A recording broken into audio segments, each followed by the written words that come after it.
नमस्कार, आप सभी का स्वागत है हमारे चैनल में। आज हम आपको सुनाने जा रहे हैं मुंशी प्रेमचंद जी की कहानी नशा। तो चलिए कहानी की शुरुआत करते हैं। ईश्वरी एक बड़े जमींदार का लड़का था और मैं एक गरीब क्लर्क का, जिसके पास मेहनत मजदूरी के सिवा और कोई जायदाद न थी। हम दोनों में परस्पर बहसें होती रहती थी। मैं जमींदारी की बुराई करता, उन्हें हिंसक पशु और खून चूसने वाली जोंक और वृक्षों की चोटी पर फूलने वाला बंजा करता। वह जमींदारों का पक्ष लेता, पर स्वभावतः उसका पहलू कुछ कमजोर होता था, क्योंकि उसके पास जमींदारों के अनुकूल कोई दलील न थी। वह कहता कि सभी मनुष्य बराबर नहीं होते, छोटे बड़े हमेशा होते रहते हैं और होते रहेंगे। लचर दलील थी, किसी मानुषीय या नैतिक नियम से इस व्यवस्था का औचित्य सिद्ध करना कठिन था। मैं इस वाद विवाद की गर्मी में अक्सर तेज हो जाता और लगने वाली बात कह जाता, लेकिन ईश्वरी हार कर भी मुस्कुराता रहता था। मैंने उसे कभी गर्म होते नहीं देखा। शायद इसका कारण यह था कि वह अपने पक्ष की कमजोरी समझता था। नौकरों से वह सीधे मुंह बात नहीं करता था। अमीरों में जो एक बेदर्दी और उद्दंडता होती है, इसमें उसे भी प्रचुर भाग मिला था। नौकर ने बिस्तर लगाने में जरा भी देर की, दूध जरूरत से ज़्यादा गर्म या ठंडा हुआ, साइकिल अच्छी तरह साफ नहीं हुई तो वह आपे से बाहर हो जाता। सुस्ती या बदतमीजी उसे जरा भी बर्दाश्त न थी, पर दोस्तों से और विशेषकर मुझसे उसका व्यवहार सौहार्द और नम्रता से भरा हुआ होता था। शायद उसकी जगह मैं होता तो मुझ में भी वही कठोरता पैदा हो जाती जो उसमें थी, क्योंकि मेरा लोक प्रेम सिद्धांतों पर नहीं, निजी दशाओं पर टिका हुआ था। लेकिन वह मेरी जगह होकर भी शायद अमीर ही रहता, क्योंकि वह प्रकृति से ही विलासी और ऐश्वर्य प्रिय था। अब की दशहरे की छुट्टियों में मैंने निश्चय किया कि अब घर न जाऊंगा।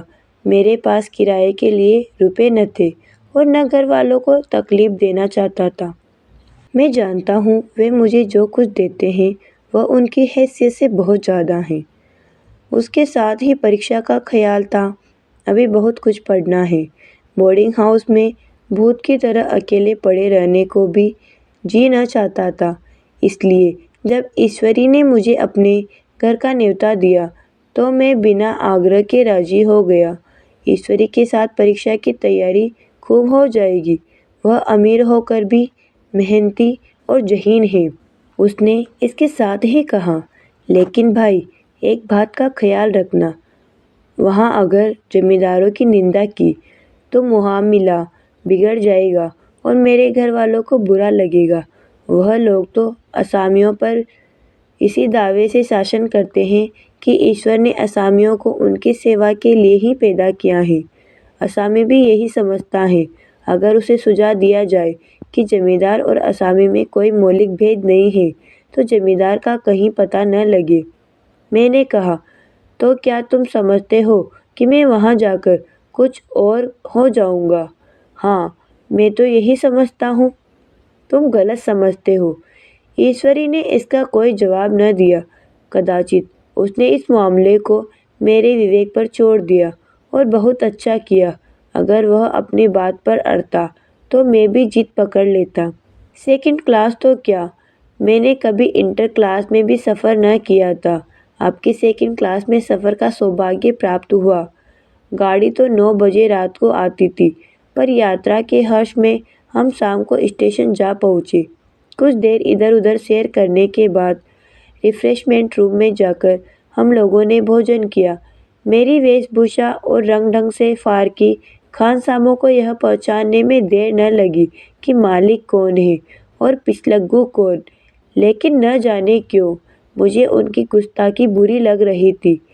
पैसे ईश्वरी की जेब से गए। मेरे पिता को जो वेतन मिलता है उससे ज़्यादा इन खानसामों को इनाम इकराम में मिल जाता हो।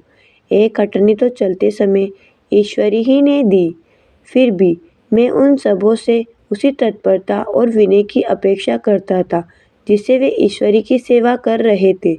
ईश्वरी के हुक्म पर सबके सब दौड़ते हैं, लेकिन मैं कोई चीज़ मांगता हूँ तो उतना उत्साह नहीं दिखाते। मुझे भोजन में कुछ स्वाद न मिला। यह भेद मेरे ध्यान को संपूर्ण रूप से अपनी ओर खींचे हुए था। गाड़ी आई, हम दोनों सवार हुए। खान सामों ने ईश्वरी को सलाम किया, मेरी ओर देखा भी नहीं। ईश्वरी ने कहा, कितने तमीज़दार हैं ये सब। एक हमारे नौकर हैं कि कोई काम करने का ढंग ही नहीं। मैंने खट्टे मन से कहा, इसी तरह अगर तुम अपने नौकरों को भी 8 आने रोज इनाम दिया करो तो शायद इससे ज़्यादा तमीज़दार हो जाए। तो क्या तुम समझते हो यह सब केवल इनाम के लालच से इतना अदब करते हैं? जी नहीं, कदापि नहीं। तमीज़ और अदब तो इनके रक्त में मिल गया है। गाड़ी चली, डाक थी। प्रयाग से चली तो प्रतापगढ़ जाकर रुकी। एक आदमी ने हमारा कमरा खोला। मैं तुरंत चिल्ला उठा, दूसरा दर्जा है, सेकंड क्लास है। उस मुसाफिर ने डिब्बे के अंदर आकर मेरी ओर एक विचित्र उपेक्षा की दृष्टि से देखकर कहा, जी हाँ, सेवक इतना समझदार है, और बीच वाले बर्थ पर बैठ गया। मुझे कितनी लज्जा आई, कह नहीं सकता। बोर होते होते हम लोग मुरादाबाद पहुँचे। स्टेशन पर कई आदमी हमारा स्वागत करने के लिए खड़े थे। 2 भद्र पुरुष थे, 5 बेगार। बेगारों ने हमारा लगेज उठाया। दोनों भद्र पुरुष पीछे पीछे चले। एक मुसलमान था, रियासत अली। दूसरा ब्राह्मण था, राम हरक। दोनों ने मेरी ओर अपरिचित नेत्रों से देखा, मानो कह रहे हैं, तुम कौवे होकर हंस के साथ कैसे? रियायत अली ने ईश्वरी से पूछा, यह बाबू साहब क्या आपके साथ पढ़ते हैं? ईश्वरी ने जवाब दिया, हाँ, साथ पढ़ते भी हैं और साथ रहते भी हैं। यूँ कहिए कि आप ही की बदौलत मैं इलाहाबाद पढ़ा हुआ हूँ। नहीं, कब का लखनऊ चला आया होता। अब कि मैं इन्हें घसीट लाया। इनके घर से कई तार आ चुके थे, मगर मैंने इनकारी जवाब दिलवा दिए। आखिर तार तो अर्जेंट था, जिसकी फीस 4 आने प्रति शब्द है, पर यहाँ से भी उसका जवाब इनकारी ही गया। दोनों सज्जनों ने मेरी ओर चकित नेत्रों से देखा, आतंकित हो जाने की चेष्टा करते जान पड़े। रियासत अली ने अर्धशंका के स्वर में कहा, लेकिन आप तो बड़े सादे लिबास में रहते हैं। ईश्वरी ने शंका निवारण की, महात्मा गांधी के भक्त हैं साहब, खद्दर के सिवा कुछ पहनते ही नहीं। पुराने सारे कपड़े जला डाले। यूँ कहो कि राजा हैं। 2.5 लाख सालाना की रियासत है, पर आपकी सूरत देखो तो मालूम होता है अभी अनाथालय से पकड़कर आए हैं। राम हरक बोले, अमीरों का ऐसा स्वभाव बहुत कम देखने में आता है, कोई भांप ही नहीं सकता। रियासत अली ने समर्थन किया, आपने महाराजा चांगली को देखा होता तो दांतों तले उंगली दबाते। एक गाड़े की मजई और चमरोदे जूते पहने बाजारों में घुमा करते थे। सुनते हैं एक बार बेगार में पकड़े गए थे और उन्हीं ने 10 लाख से कॉलेज खोल दिया। मैं मन में कटा जा रहा था, पर न जाने क्या बात थी कि यह सफ़ेद झूठ उस वक्त मुझे हास्यास्पद न जान पड़ा। उसके प्रत्येक वाक्य के साथ मानो मैं उस कल्पित वैभव के समीप तर आता जाता था। मैं शहरवास नहीं हूँ। हाँ, लड़कपन में कई बार लद्दू घोड़ों पर सवार हुआ हूँ। यहाँ देखो तो 2 कला रास घोड़े हमारे लिए तैयार खड़े थे। मेरी तो जान ही निकल गई। सवार तो हुआ, पर बोटियाँ काँप रही थी। मैंने चेहरे पर शिकन न पड़ने दिया। घोड़े को ईश्वरी के पीछे डाल दिया। खैरियत यह हुई कि ईश्वरी ने घोड़े को तेज न किया, वरना शायद मैं हाथ पैर तुड़वाकर लौटता। संभव है ईश्वरी ने समझ लिया हो कि यह कितने पानी में है। ईश्वरी का घर क्या था, किला था। इमाम बाड़े का सा फाटक, द्वार पर पहरेदार टहलता हुआ, नौकरों का कोई हिसाब नहीं, एक हाथी बंधा हुआ। ईश्वरी ने अपने पिता, चाचा, ताऊ आदि सबसे मेरा परिचय कराया और उसी अतिशयोक्ति के साथ ऐसी हवा बांधी कि कुछ न पूछिए, नौकर चाकर ही नहीं, घर के लोग भी मेरा सम्मान करने लगे। देहात के जमींदार, लाखों का मुनाफा, मगर पुलिस कांस्टेबल को अफसर समझने वाले, कहीं महाशय तो मुझे हुजूर हुजूर कहने लगे। जब जरा एकांत हुआ तो मैंने ईश्वरी से कहा, तुम बड़े शैतान हो यार, मेरी मिट्टी क्यों पलीद कर रहे हो? ईश्वरी ने दृढ़ मुस्कान के साथ कहा, इन गधों के सामने यही चाल जरूरी थी, वरना सीधे मुंह बोलते भी नहीं। जरा देर के बाद नाई हमारे पांव दबाने आया। कुंवर लोग स्टेशन से आए हैं, थक गए होंगे। ईश्वरी ने मेरी ओर इशारा करके कहा, पहले कुंवर साहब के पांव दबा। मैं चारपाई पर लेटा हुआ था। मेरे जीवन में ऐसा शायद ही कभी हुआ हो कि किसी ने मेरे पांव दबाए हो। मैं इसे अमीरों के चोंचले, रईसों का गधापन और बड़े आदमियों की मुठमरीद और जाने क्या क्या कहकर ईश्वरी का परिहास किया करता, और आज मैं पोतड़ों का रईस बनने का स्वांग भर रहा था। इतने में 10 बज गए। पुरानी सभ्यता के लोग थे। नई रोशनी अभी केवल पहाड़ की चोटी तक पहुंच पाई थी। अंदर से भोजन का बुलावा आया। हम स्नान करने चले। मैं हमेशा अपनी धोती खुद छांट लिया करता हूँ, मगर यहाँ मैंने ईश्वरी की ही भांति अपनी धोती भी छोड़ दी। अपने हाथों अपनी धोती छांटते शर्म आ रही थी। अंदर भोजन करने चले। हॉस्टल में जूते पहले मेज पर जा डरते थे, यहाँ पाँव धोना आवश्यक था। कहार पानी लिए खड़ा था। ईश्वरी ने पाँव बढ़ा दिए, कहार ने उसके पाँव धोए। मैंने भी पाँव बढ़ा दिए, कहार ने मेरे पाँव भी धोए। मेरा वह विचार न जाने कहाँ चला गया था। सोचा था वहाँ देहात में एकाग्र होकर खूब पढ़ेंगे, पर यहाँ सारा दिन सैर सपाटे में कट जाता था। कहीं नदी में बजरे पर सैर कर रहे हैं, कहीं मछलियाँ या चिड़ियों का शिकार खेल रहे हैं, कहीं पहलवानों की कुश्ती देख रहे हैं, कहीं शतरंज पर जमे हैं। ईश्वरी खूब अंडे मंगवाता और कमरे में स्टोव पर ऑमलेट बनते। नौकरों का एक जत्था हमारे घेरे रहता। अपने हाथ पांव हिलाने की कोई ज़रूरत नहीं, केवल जबान हिला देना काफ़ी है। नहाने बैठो तो आदमी नहलाने को हाजिर, लेटो तो आदमी पंखा झलने को खड़े। मैं महात्मा गांधी का कुंवर चेला मशहूर था। भीतर से बाहर तक मेरी धाक थी। नाश्ते में जरा भी देर न होने पाए, कहीं कुंवर साहब नाराज न हो जाए, बिछावन ठीक समय पर लग जाए। कुंवर साहब के सोने का समय आ गया। मैं ईश्वरी से भी ज़्यादा नाजुक दिमाग बन गया था, या बनने पर मजबूर किया गया था।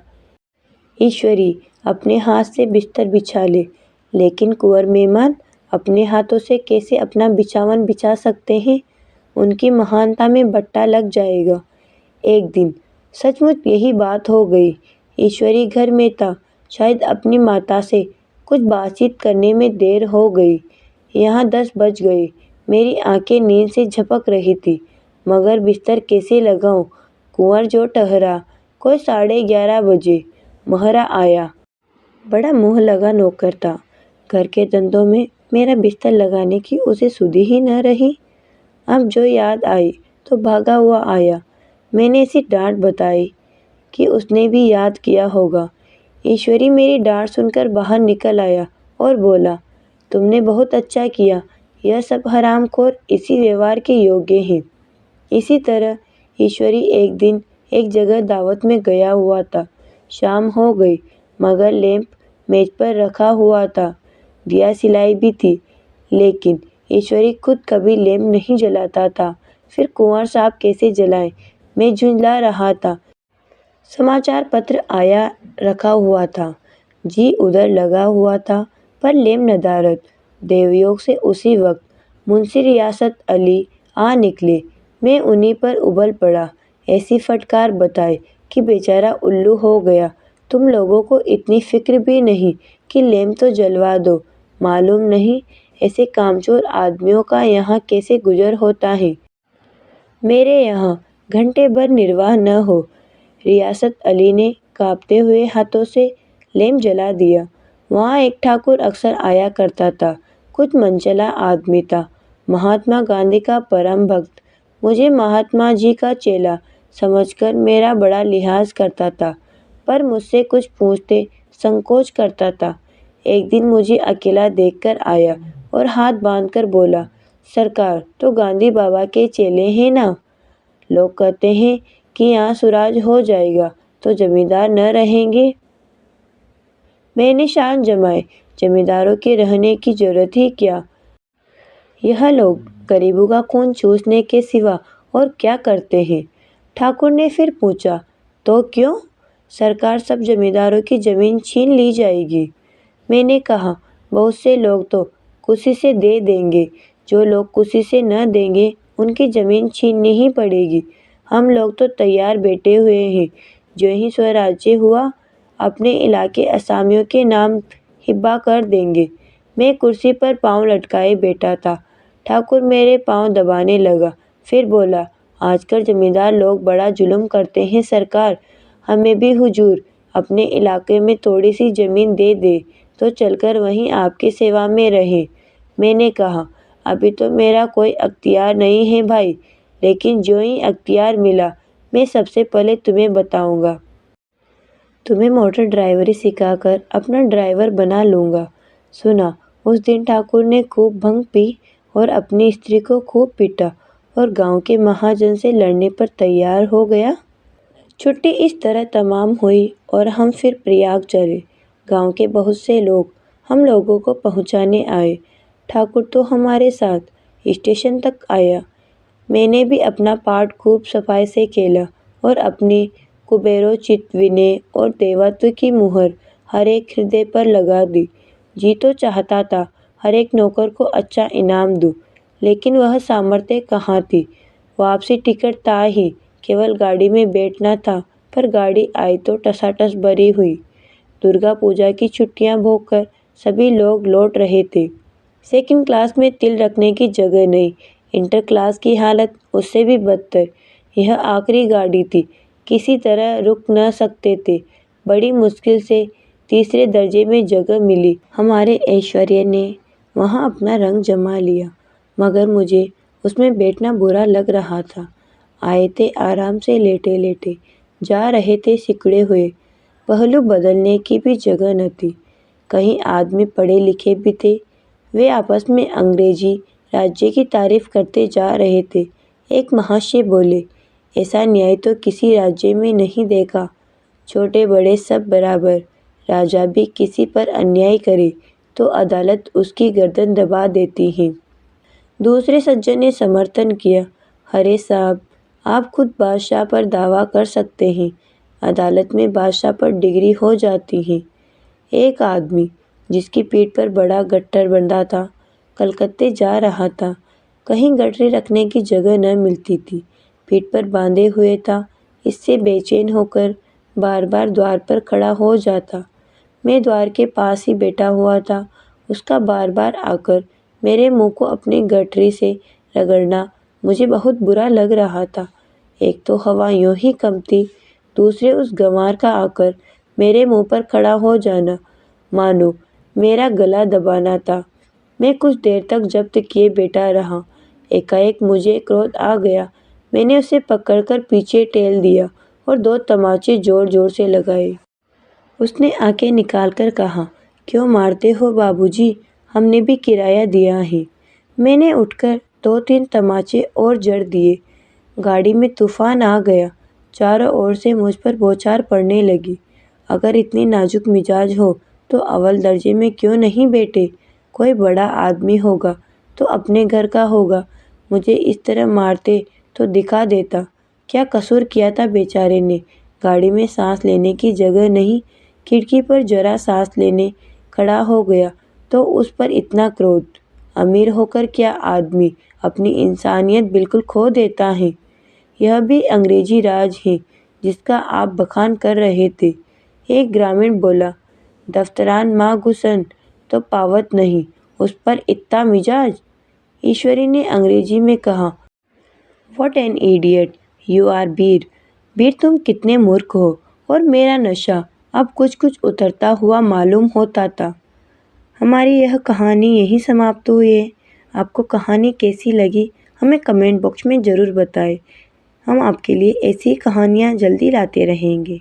धन्यवाद।